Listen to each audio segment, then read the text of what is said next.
Assalamualaikum warahmatullahi wabarakatuh.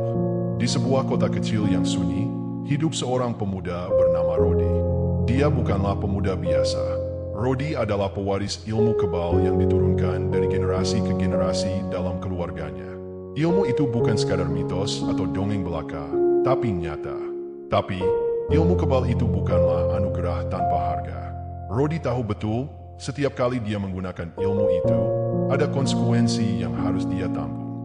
Tapi, Rodi nggak pernah menyangka bahwa suatu hari, dia akan dipaksa untuk menggunakan ilmu itu dalam situasi yang paling tragis dalam hidupnya.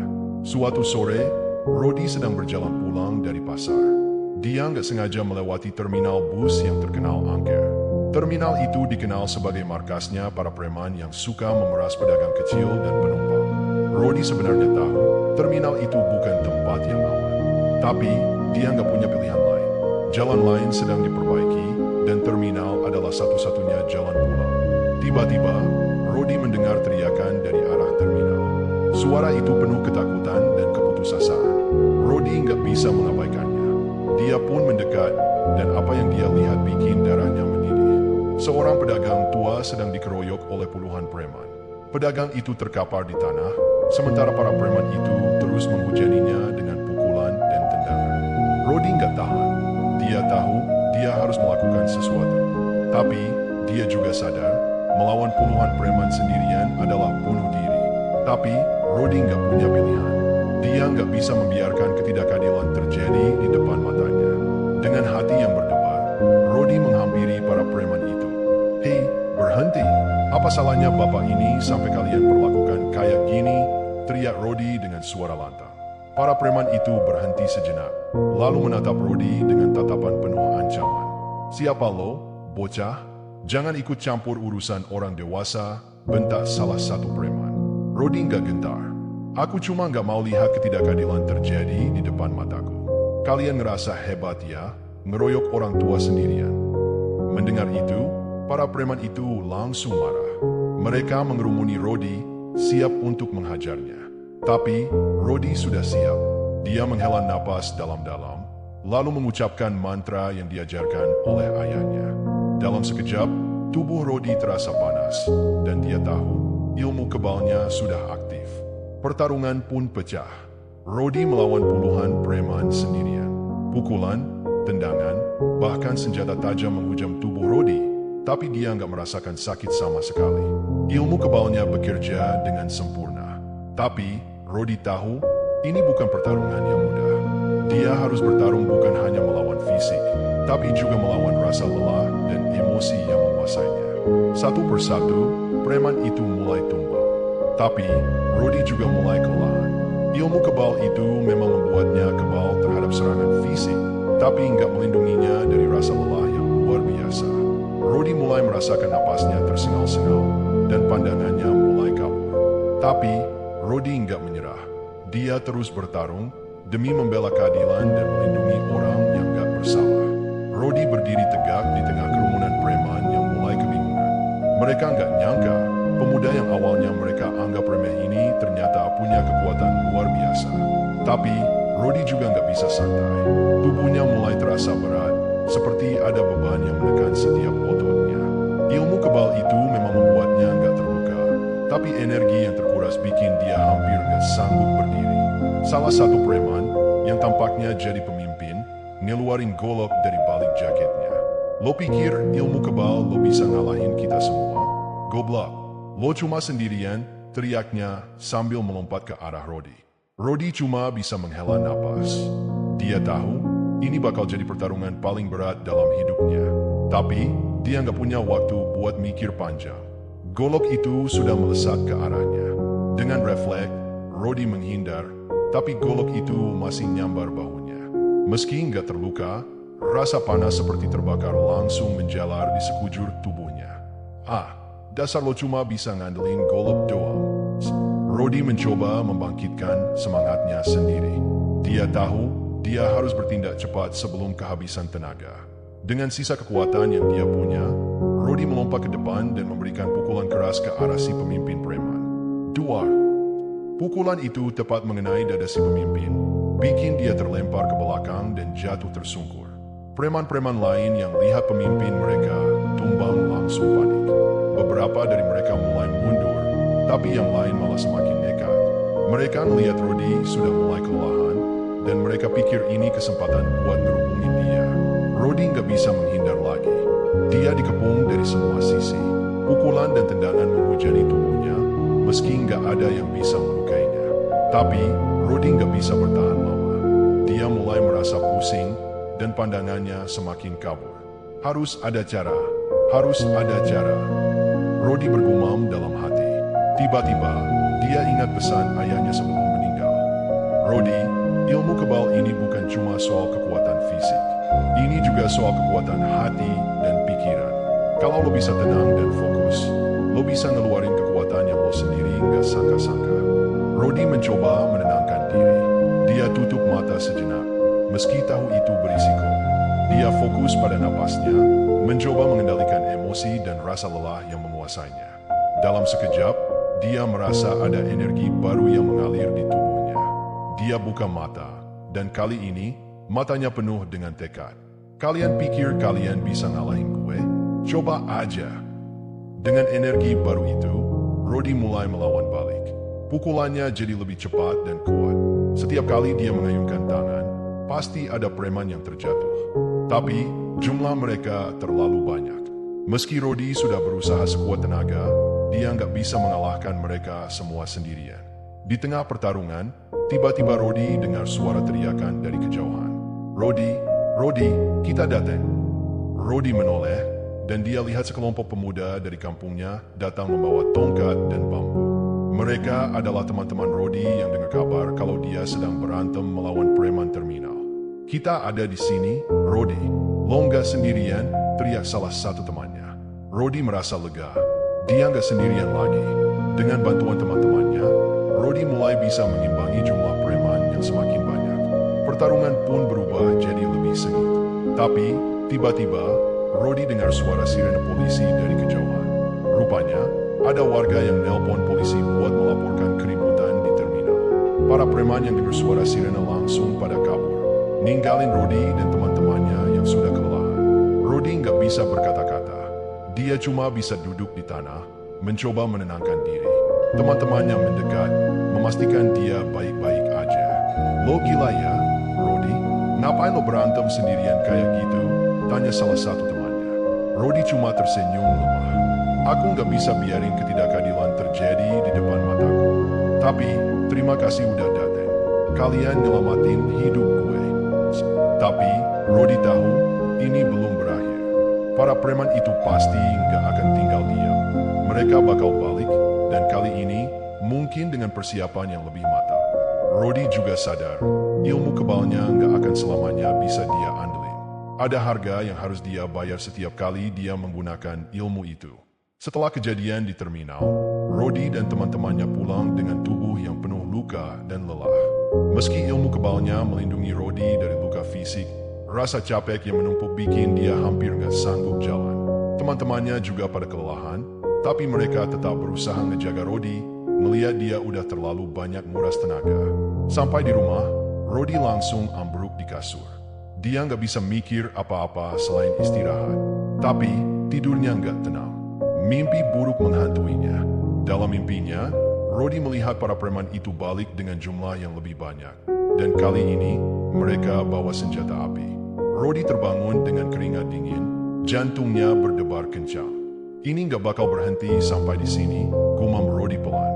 Dia tahu, para preman itu nggak akan tinggal diam. Mereka pasti bakal balik, dan kali ini, lebih siap. Tanya salah satu warga dengan suara gemetar. Keesokan harinya, Rudy memutuskan buat ngumpulin teman-temannya lagi. Mereka berkumpul di rumah Rudy, membahas apa yang harus dilakukan selanjutnya. Kita nggak bisa cuma nunggu mereka datang lagi. Kita harus ngambil inisiatif, kata Rudy dengan suara tegas. Tapi, teman-temannya pada ragu. Rudy, kita ini cuma orang biasa. Nggak punya ilmu kebal kayak lo. Gimana kita bisa melawan mereka? Tanya salah satu temannya. Rudy menghela napas. Dia tahu ini nggak bakal mudah. Tapi, dia juga nggak bisa biarin teman-temannya jadi korban. Kita nggak harus melawan mereka dengan kekerasan. Kita bisa cari cara lain. mungkin ngajak bicara, atau minta bantuan pihak berwajib. Tapi, sebelum mereka sempat merencanakan sesuatu, tiba-tiba ada yang ngetok pintu rumah Rodi dengan keras. Rodi dan teman-temannya kaget. Mereka saling pandang, nggak ada yang berani buka pintu. Rodi, lo di dalam? Buka pintu, teriak suara dari luar. Rodi mengenali suara itu. Itu suara Pak RT, tetangganya yang selama ini selalu ngebantuin warga. Rodi buru-buru buka pintu dan lihat Pak RT dengan wajah pucat. Rodi, lo harus lihat ini, kata Pak RT sambil ngasih Rodi selembar kertas. Rodi baca kertas itu dan wajahnya langsung berubah. Itu adalah ancaman dari para preman terminal. Mereka ngasih ultimatum, Rodi harus nyerahin diri dalam waktu 24 jam. Atau mereka bakal bikin onar di kampung ini. Rodi nggak bisa berkata-kata. Dia nggak nyangka ancamannya bakal secepat ini. Teman-temannya yang lihat ekspresi Rodi langsung panik. Gimana ini, Rodi? Kita harus ngapain? Tanya salah satu temannya dengan suara gemetar. Rodi mencoba tenangin diri.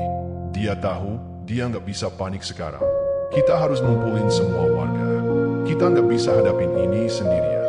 Kita butuh dukungan dari semua orang. Mereka langsung bergerak. Rodi dan teman-temannya keliling kampung, ngajak semua warga buat berkumpul di balai desa. Dalam waktu singkat, balai desa penuh dengan warga yang penasaran sama apa yang terjadi.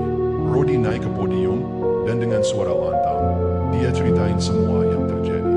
Dari pertarungan di terminal, ancaman dari para preman, sampai ultimatum yang mereka kasih. Warga pada heboh, tapi Rodi minta mereka tenang. Kita nggak bisa biarin mereka menguasai kita. Ini kampung kita, dan kita harus pertahanin. Tapi, kita nggak bisa melawan mereka dengan kekerasan. Kita harus cari cara lain, kata Rodi. Tapi, sebelum Rodi sempat ngasih solusi, tiba-tiba ada teriakan dari luar balai desa. Mereka datang. Para preman itu datang. Semua warga langsung panik.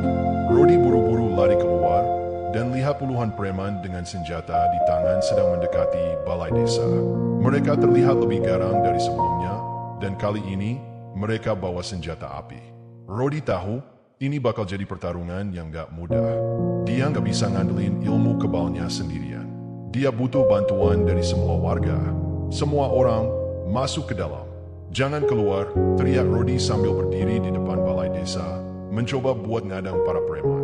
Tapi, para preman itu nggak peduli. Mereka terus maju dengan senjata yang siap ditembakkan. Rodi nggak punya pilihan. Dia harus bertindak cepat. Dengan hati yang berat, Rodi mengucapkan mantra ilmu kebalnya sekali lagi. Tubuhnya terasa panas, dan dia tahu ilmu itu udah aktif. Tapi, dia juga tahu ini bakal jadi pertarungan terakhirnya.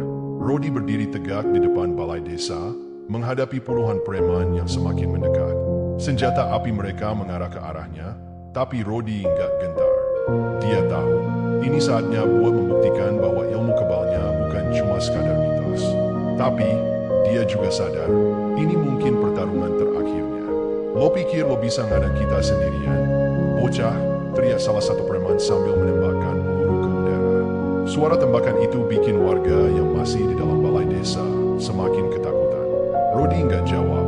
Dia cuma fokus pada napasnya, mencoba tenangin diri. Dia tahu, satu kesalahan kecil bisa berakibat fatal. Dengan gerakan cepat, Rodi melompat ke samping, menghindari tembakan yang mengarah ke arahnya. Jangan tembak sembarangan. Kita tangkap dia hidup-hidup, teriak pemimpin preman itu. Mereka mulai mengepung Rodi, mencoba buat ngejebak dia. Tapi, Rodi nggak gampang ditaklukkan. Dengan ilmu kebalnya, dia berhasil menghindar dari serangan mereka, bahkan sempat melumpuhkan beberapa preman dengan pukulan yang tepat sasaran. Tapi, jumlah mereka terlalu banyak. Rodi mulai kelelahan, dan ilmu kebalnya pun mulai melemah. Dia ngerasa panas di tubuhnya mulai berkurang, pertanda bahwa energi yang dia punya hampir habis. Di saat yang sama, warga yang ada di dalam balai desa mulai berani keluar. Mereka lihat Rodi berjuang sendirian dan gak tega ngeliat dia kewalahan. Beberapa pemuda bawa alat seadanya, kayak cangkul atau kayu, buat bantu Rodi. Kita gak bisa biarin Rodi sendirian. Ayo bantu dia, teriak salah satu warga. Dengan semangat yang berkobar, warga mulai bergerak.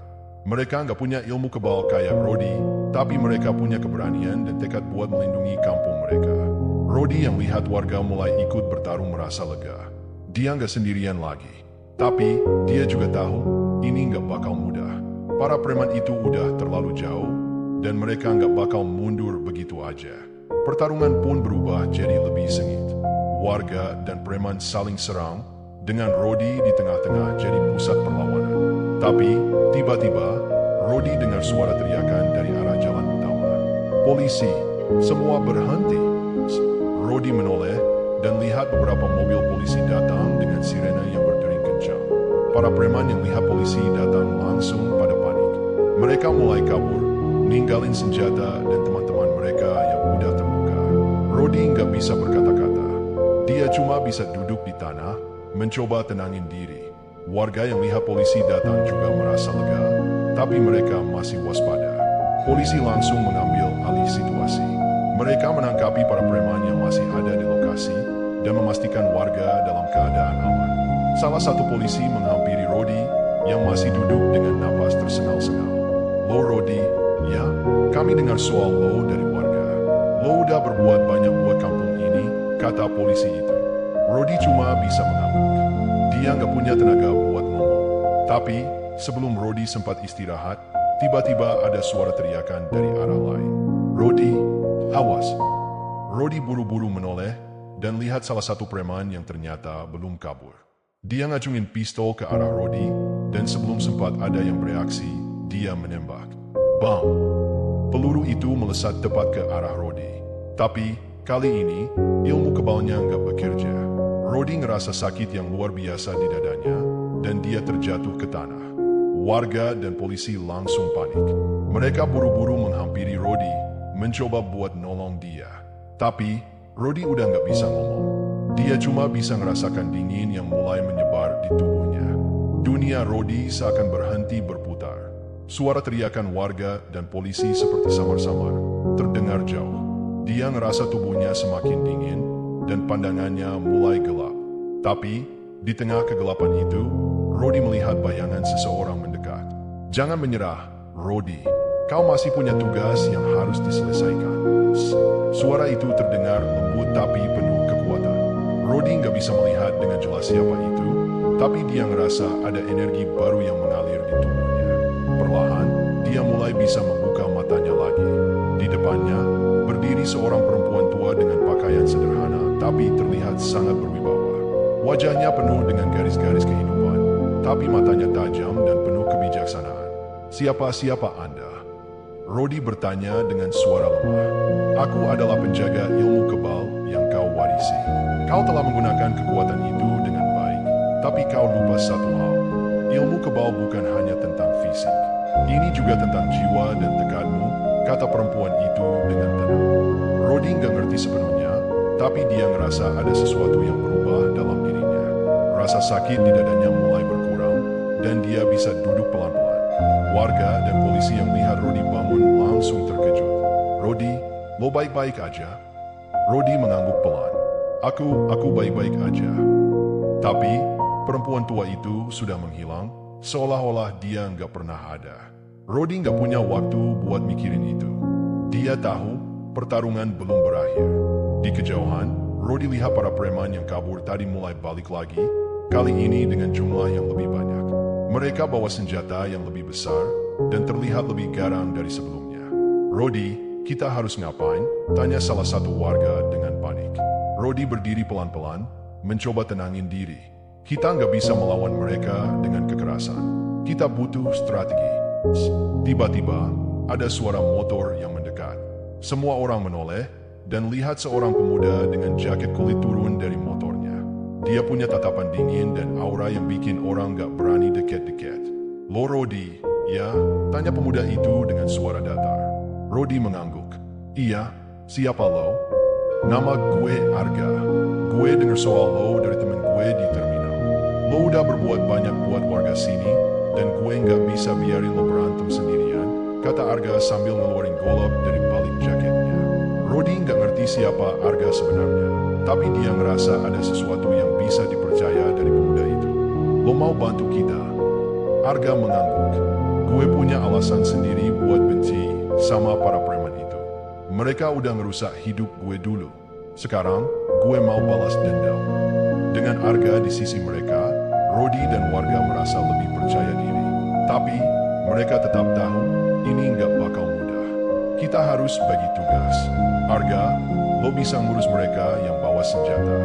Gue bakal ngurus yang lain. Warga, kalian jaga diri dan jangan keluar dari balai desa, kata Rodi dengan tegas. Arga mengangguk dan langsung melompat ke arah para preman dengan gerakan yang cepat dan mematikan. Rodi nggak nyangka, Arga ternyata punya skill bertarung yang luar biasa. Pertarungan pun pecah lagi. Arga dengan goloknya melawan para preman yang bawa senjata.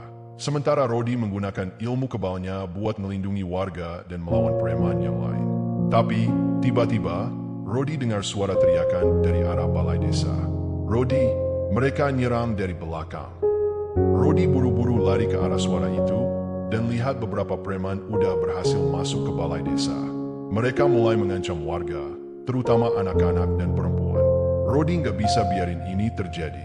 Dengan sisa tenaga yang dia punya, dia melompat ke dalam balai desa dan mulai melawan para preman itu.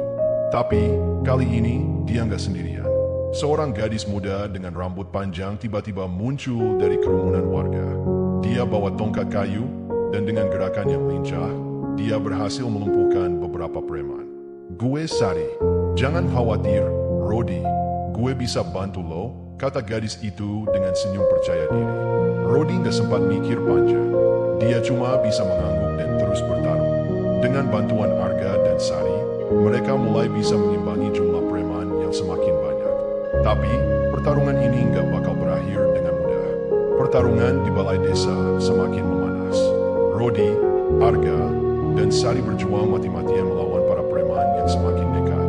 Tapi, jumlah mereka terlalu banyak, dan energi Rodi mulai habis. Ilmu kebalnya nggak lagi sekuat tadi, dan dia ngerasa setiap langkahnya semakin berat. Arga, dengan goloknya, masih bisa melawan dengan gesit. Tapi, dia juga mulai kelelahan. Rodi, kita nggak bisa terus kayak gini. Mereka terlalu banyak, teriak Arga sambil menghindari serangan dari salah satu preman. Sari, yang masih bertarung dengan tongkat kayunya, juga mulai terdesak. Kita butuh bantuan. Nggak mungkin kita bisa menang sendirian. Rodi tahu mereka benar, tapi dia nggak tahu harus ngapain lagi. Di tengah keputusasaan, tiba-tiba dia ingat pesan perempuan tua tadi. Ilmu kebal bukan cuma tentang fisik, tapi juga tentang jiwa dan tekad. Dengan sisa tenaga yang dia punya, Rodi mencoba fokus. Dia tutup mata sejenak, mencoba merasakan energi yang ada di sekitarnya. Tiba-tiba, dia ngerasa ada kekuatan baru yang mengalir di tubuhnya. Bukan cuma dari ilmu kebal, tapi juga dari dukungan warga yang ada di sekitarnya. Kita nggak sendirian, bisik Rodi pelan. Dia buka mata, dan kali ini matanya penuh dengan tekad. Dengan energi baru itu, Rodi melompat ke tengah kerumunan preman. Pukulannya jadi lebih cepat dan kuat, dan setiap kali dia mengayunkan tangan, pasti ada preman yang terjatuh. Arga dan Sari, yang lihat Rodi bangkit lagi, juga merasa semangat mereka kembali. Ayo, kita bisa menang, teriak Sari sambil memberikan pukulan tepat ke arah salah satu preman. Tapi, tiba-tiba, ada suara ledakan dari arah luar balai desa. Semua orang kaget, termasuk para preman. Mereka berhenti sejenak, dan lihat asap tebal mulai mengepul dari arah terminal. Apa itu? Teriak salah satu warga. Rodi nggak tahu apa yang terjadi, tapi dia ngerasa ini kesempatan buat mereka. Ini saatnya. Serang balik, teriak Rodi dengan suara lantang. Dengan semangat baru, Rodi, Arga, dan Sari mulai mendorong para preman keluar dari balai desa. Warga yang tadinya ketakutan juga mulai berani ikut membantu, melempar apa saja yang mereka bisa dari jarak aman. Tapi, sebelum mereka sempat merayakan kemenangan, tiba-tiba ada suara sirene lagi. Kali ini, bukan cuma polisi, tapi juga tentara datang dengan kendaraan lapis baja. Semua berhenti. Ini adalah operasi penertiban, teriak salah satu tentara melalui pengeras suara. Para preman yang lihat tentara datang langsung pada panik. Mereka mulai kabur, tapi kali ini nggak ada yang bisa lolos. Tentara dan polisi langsung mengepung mereka, menangkap satu persatu. Rodi, Arga, dan Sari nggak bisa berkata-kata. Mereka cuma bisa duduk di tanah, mencoba tenangin diri. Pertarungan yang melelahkan itu akhirnya berakhir. Tapi Rodi tahu, ini bukan akhir dari segalanya. Salah satu tentara menghampiri Rodi. Kau Rodi, ya? Kami dengar soal perjuanganmu. Kau telah melakukan hal yang luar biasa buat kampung ini. Rodi cuma bisa mengangguk. Dia nggak punya tenaga buat ngomong. Tapi, sebelum Rodi sempat istirahat, tiba-tiba ada suara teriakan dari arah terminal lagi. Rodi, lo harus lihat ini. Rodi buru-buru berdiri, meski tubuhnya masih gemetar. Dia, Arga, dan Sari lari ke arah terminal, dan lihat sesuatu yang bikin mereka nggak percaya. Di tengah puing-puing terminal yang hancur, ada sebuah peti besar tergeletak. Peti itu terlihat tua dan penuh dengan ukiran aneh. Rodi nggak tahu apa isinya, tapi dia ngerasa ada sesuatu yang nggak biasa dari peti itu. Apa ini? Tanya Sari dengan suara berbisik. Rodi nggak jawab. Dia mendekati peti itu, dan dengan hati-hati membukanya. Di dalamnya, ada sebuah buku tua dan sebuah pedang yang terlihat sangat berharga. Ini buku ilmu kebal, teriak Rodi dengan suara gemetar. Arga dan Sari saling pandang, nggak ngerti apa yang terjadi. Tapi, Rodi tahu, ini bukan kebetulan. Peti ini pasti ada hubungannya dengan ilmu kebal yang dia warisi. Rodi memegang buku tua itu dengan tangan gemetar. Sampulnya terbuat dari kulit yang sudah lapuk, dengan tulisan kuno yang hampir tidak terbaca. Pedang di sebelahnya mengkilap meski terlihat berusia ratusan tahun, seolah terawat dengan sempurna. Arga dan Sari mendekat, matanya penuh keheranan. Lo yakin ini buku ilmu kebal yang lo maksud? Tanya Arga, mencoba membaca tulisan di sampul buku itu. Rodi mengangguk pelan. Ayah gue pernah cerita soal ini. Katanya, ilmu kebal yang kita punya cuma sebagian kecil dari kekuatan sebenarnya. Buku ini mungkin kuncinya. Sari mengerutkan kening. Tapi kenapa sekarang? Kenapa baru muncul setelah semua kejadian ini? Rodi nggak bisa jawab. Dia sendiri bingung. Tapi, di tengah kebingungan itu, dia ngerasa ada sesuatu yang memanggilnya. Seperti suara bisikan halus yang menyuruhnya buka buku itu. Dengan hati-hati, Rodi membuka halaman pertama. Tulisan di dalamnya aneh, seperti simbol-simbol yang gak pernah dia lihat sebelumnya. Tapi, anehnya, dia bisa mengerti artinya. Seolah-olah buku itu berbicara langsung ke pikirannya. Kekuatan sejati bukan hanya tentang melindungi diri, tapi juga tentang melindungi orang lain.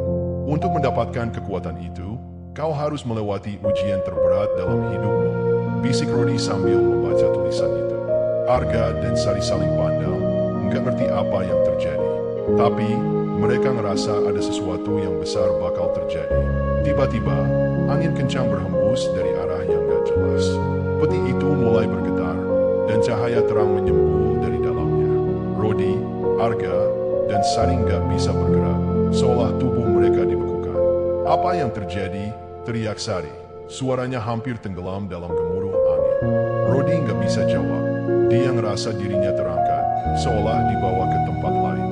Dalam sekejap, dia nggak lagi di terminal. Dia berdiri di sebuah ruangan besar, dikelilingi oleh api yang nggak pernah padam. Di depan Rodi, berdiri sosok yang dia kenal, perempuan tua yang pernah menolongnya tadi. Tapi, kali ini, wajahnya lebih serius. Rodi, kau telah membuka buku itu. Sekarang, kau harus memilih. Melanjutkan perjalanan ini dan menghadapi ujian terberatmu. Atau kembali ke duniamu dan melupakan segalanya. Kata perempuan itu dengan suara yang menggema. Rodi nggak ragu. Aku mau lanjut. Aku nggak bisa biarin orang-orang yang aku sayang menderita lagi. Perempuan tua itu mengangguk, tapi wajahnya tetap serius. Baiklah, tapi ingat, ujian ini nggak hanya menguji kekuatan fisikmu, tapi juga hatimu. Kau harus siap menghadapi segala konsekuensinya. Sebelum Rodi sempat bertanya lebih lanjut, dia tiba-tiba kembali ke terminal. Arga dan Sari masih di sampingnya, dengan wajah penuh keheranan. Lo tiba-tiba hilang, Rodi. Lo ngapain aja? Tanya Arga, matanya masih melebar. Rodi nggak bisa jelasin semuanya. Dia sendiri masih bingung. Tapi, dia tahu satu hal. Perjalanannya belum berakhir. Kita harus pergi, kata Rodi tiba-tiba. Kemana? Tanya Sari. Ke tempat di mana semua ini dimulai. Gue rasa jawaban dari semua misteri ini ada di sana, jawab Rodi dengan tegas. Arga dan Sari nggak banyak tanya. Mereka percaya sama Rodi. Tapi, sebelum mereka sempat bergerak, tiba-tiba ada suara tertawa dari belakang mereka.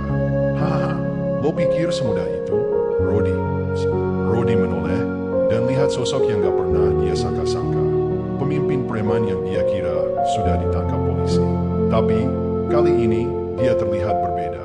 Matanya bersinar merah dan aura di sekitarnya terasa menyeramkan. Lo siapa sebenarnya? Tanya Rodi, ngerasa ada sesuatu yang gak beres. Pemimpin preman itu tertawa lagi. Gue cuma bagian kecil dari rencana besar. Lo gak bakal ngerti, Rodi. Tapi, lo bakal tahu sebentar lagi. Dengan gerakan cepat, pemimpin preman itu menghilang, ninggalin Rodi, Arga, dan Sari dalam kebingungan. Rodi, Arga, dan Sari berdiri di tengah terminal yang sunyi, masih terngiang dengan kejadian aneh yang baru saja mereka alami. Pemimpin preman yang tiba-tiba muncul dan menghilang itu meninggalkan pertanyaan besar di benak mereka. Tapi, Rodi tahu dia nggak punya waktu buat mikir lama-lama. Dia harus segera bertindak. Kita harus pergi ke Gunung Merapi, kata Rodi tiba-tiba, memecah keheningan. Gunung Merapi? Ngapain ke sana? Tanya Arga, matanya penuh keheranan. Di sana ada tempat suci yang ayah gue pernah ceritain.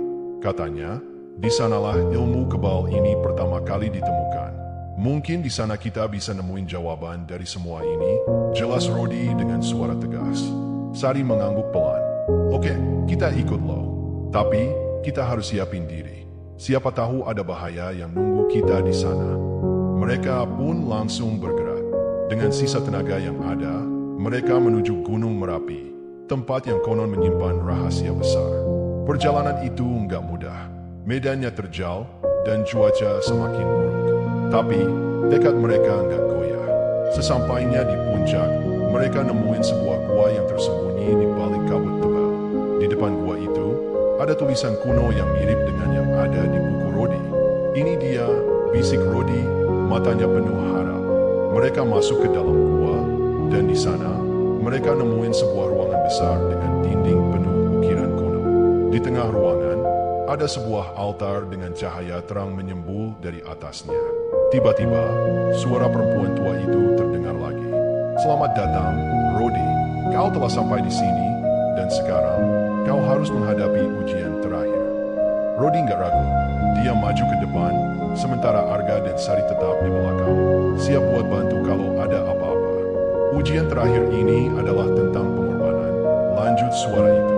Kau harus memilih, menggunakan kekuatan ini buat selamatkan dirimu sendiri, atau mengorbankan dirimu buat selamatkan orang lain. Rodi nggak perlu mikir lama. Aku pilih mengorbankan diri. Aku nggak mau orang-orang yang aku sayang menderita lagi. Begitu Rodi ngomong itu, cahaya di altar itu semakin terang, dan Rodi ngerasa tubuhnya terangkat. Dia ngerasa energi yang luar biasa mengalir di tubuhnya, tapi dia juga ngerasa ada sesuatu yang berubah. Kau telah membuktikan bahwa kau layak mendapatkan kekuatan sejati ini, kata suara itu. Tapi, ingat, kekuatan ini datang dengan harga yang harus kau bayar. Cahaya itu perlahan menghilang, dan Rodi kembali ke lantai.